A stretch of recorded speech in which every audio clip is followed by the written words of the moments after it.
என்ன பண்ணியிருக்கீங்க? Vegetable salad. என்னென்ன வெஜிடபிள்ஸ் யூஸ் பண்ணியிருக்கீங்க? வெங்காயம், கத்திரிக்காய், தக்காளி. ஓகே. ரெட்டிஷாக இருக்க என்ன யூஸ் பண்ணியிருக்கீங்க? Minus, tomato sauce. வேறு? சரி, டேஸ்டிங் பண்ணிடலாம்.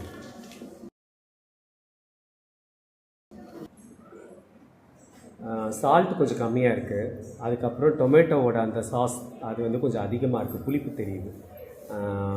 அந்த பீட்ரூட் போட்டதுனால அந்த கலர்ஸ் கொஞ்சம் வேரியேஷன்ஸ் ஆகிடுச்சு, வேறு ஒன்றும் கிடையாது. மற்றபடி ஓகே.